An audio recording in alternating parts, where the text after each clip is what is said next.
আপনাদের স্বাগত জানাই। আমি আমার রাজনৈতিক বিশ্লেষণ শুনবার জন্য একটা বছর পেরিয়ে গেল, প্রায় পেরিয়ে গেল বলাই ভালো। 2024 সালে সেই রক্তাক্ত জুলাই আগস্টের অভ্যুত্থানের পর বাংলাদেশের রাজনীতিতে যে মোড় পরিবর্তন হয়েছিল বা যে মোড় পরিবর্তন এসেছিল, তাতে জনগণের মনে এক ধরনের আশার সঞ্চার হয়েছিল এবং খুব স্বাভাবিকভাবেই সেই আশাটার সঞ্চার হয়েছিল। দীর্ঘমেয়াদী দমনমূলক শাসনের অবসান, প্রশাসনিক অপচয় ও দুর্নীতির বিরুদ্ধে গণপ্রতিরোধ এবং একটি অন্তর্বর্তী সরকারের হাতে ক্ষমতা হস্তান্তরের মাধ্যমে অনেকেই ভেবেছিল দেশ এবার হয়তো একটা নতুন পথে পা দেবে, পরিবর্তন হবে নেতৃত্বে, নীতিতে ও রাষ্ট্রচিন্তায়। কিন্তু সময়ের ব্যবধানে সেই আশাভঙ্গ এখন জনগণের হতাশায় পরিণত হয়েছে। অন্তর্বর্তী সরকারের নেতৃত্বে যিনি আছেন বা যিনি আসেন, সেই ডক্টর মোহাম্মদ ইউনূস তার আন্তর্জাতিক ভাবমূর্তি এবং পুরস্কারপ্রাপ্ত অতীতের জন্যে অনেকেই ধরে নিয়েছিলেন অন্তত নিরপেক্ষতা ও সংস্কারের প্রশ্নে সরকার একটি সুনির্দিষ্ট রোডম্যাপ অনুসরণ করবে। কিন্তু এক বছর পরে দাঁড়িয়ে এখন দেখা যাচ্ছে সরকার যেমন রাজনৈতিকভাবে দ্বিধাগ্রস্ত, তেমনি প্রশাসনিকভাবে ব্যর্থ ও সাংগঠনিকভাবে দুর্বল। ফলে যে পরিবর্তনের জন্য একটা বিপ্লব ঘটেছিল বা অভ্যুত্থান ঘটেছিল, সেই পরিবর্তন আজ স্থবিরতার মধ্যেই হারিয়ে যাচ্ছে। রাজনৈতিকভাবে এই সরকার প্রথম থেকেই বলেছিল জাতীয় ঐক্য গঠনের মাধ্যমে একটা স্বচ্ছ, অংশগ্রহণমূলক এবং গ্রহণযোগ্য নির্বাচন আয়োজন করাই তাদের প্রধান লক্ষ্য। কিন্তু সেই জাতীয় ঐক্য ধারণাটাই সময়ের সঙ্গে সঙ্গে ধূসর হয়ে আছে। বিভিন্ন রাজনৈতিক দলের সঙ্গে সংলাপ হয়েছে, মত বিনিময় হয়েছে, কিন্তু তার কোনো কাঠামোগত বা প্রাতিষ্ঠানিক ভিত্তি তৈরি হয়নি। বরং অনেক দল আজ বলছে সরকার এই সংলাপকে সময় ক্ষেপণের কৌশল হিসেবে ব্যবহার করছে। আসলেই তারা ক্ষমতা ছাড়তে চায় না। অন্যদিকে সরকার বলছে সংস্কার বাস্তবায়নে সময় দরকার। এই দোটানার মধ্যেই সময় পার হয়ে যাচ্ছে। কিন্তু জনগণের কাছে কোনো সুস্পষ্ট দিক নির্দেশনা পৌঁছচ্ছে না।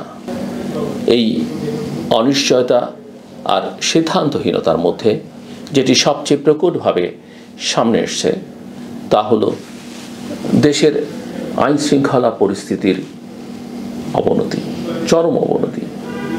বিচার বহির্ভূত গণপিটুনি, সাংবাদিক নির্যাতন, ছাত্রদের উপর পুলিশি দমন, নারী ও শিশুদের প্রতি সহিংসতা, এমনকি একজন সাবেক প্রধান নির্বাচন কমিশনারের উপরে প্রকাশ্যে মামলা তো হয়েছেই।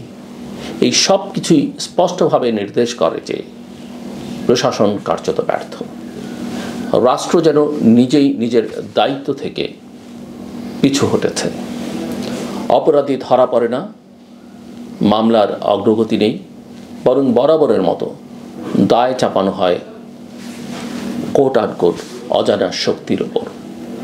এভাবে একটা অন্তর্বর্তী সরকার যদি সাধারণ মানুষের নিরাপত্তা নিশ্চিত করতে না পারে, তাহলে তার নৈতিক ভিত্তি আসলে প্রশ্নবিদ্ধ হয়ে পড়ে।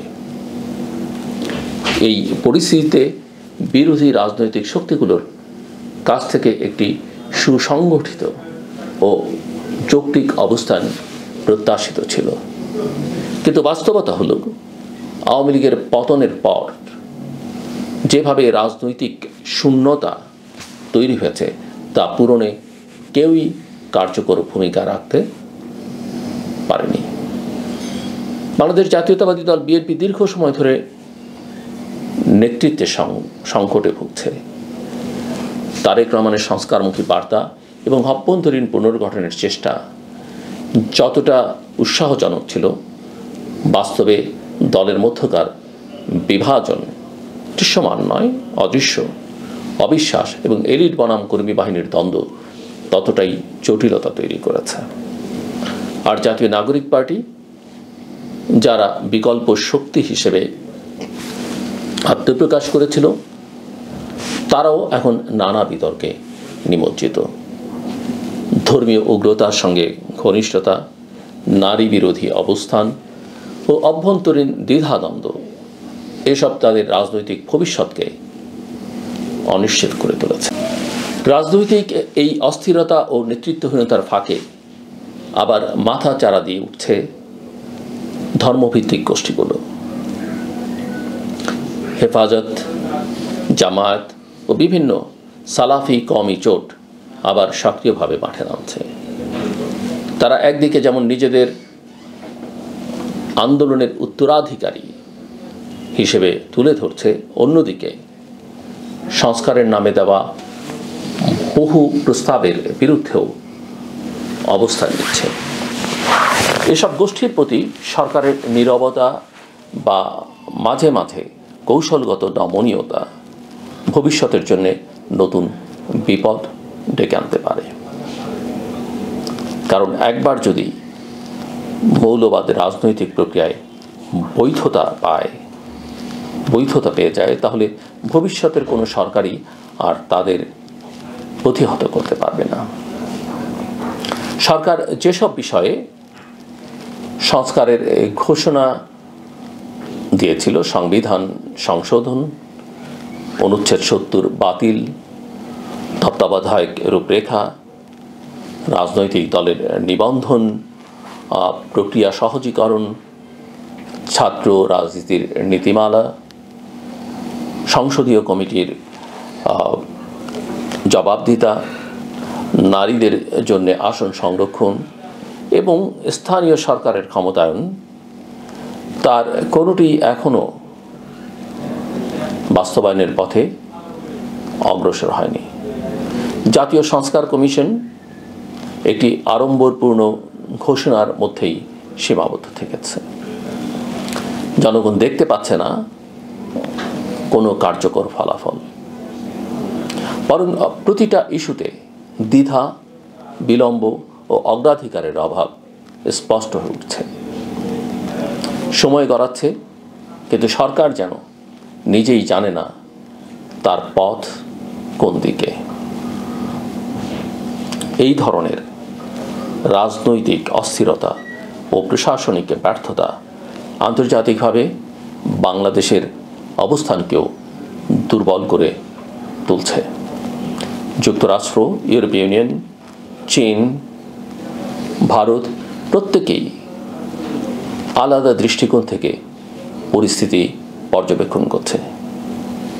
যুক্তরাষ্ট্র স্পষ্ট বার্তায় বলছে, অবাধ নির্বাচন চাই।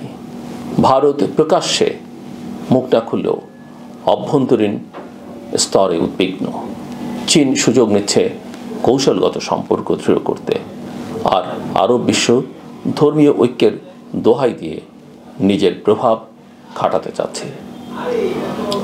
এই বহুমুখী চাপ ও প্রত্যাশার মধ্যে পড়ে বাংলাদেশের কূটনীতি আজ দিগ্ভ্রান্ত ও জবাবহীন।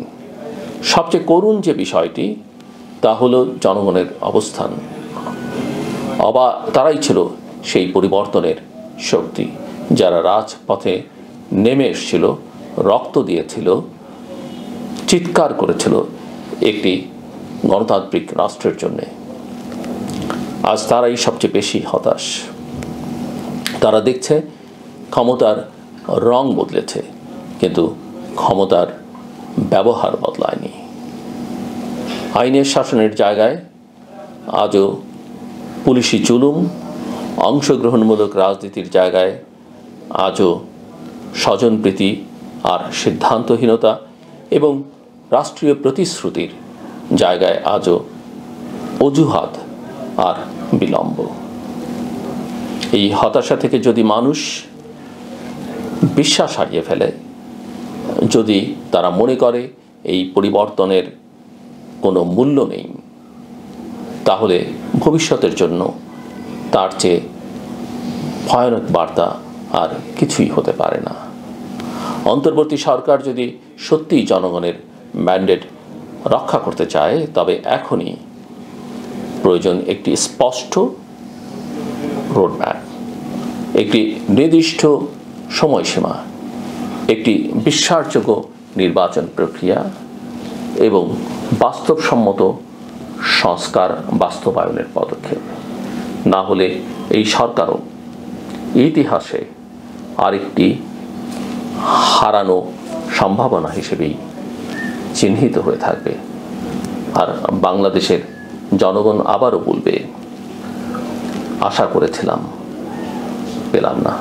আমার কথা শুনবার জন্য আপনাদের অসংখ্য ধন্যবাদ। আপনাদের সবার জন্য শুভকামনা।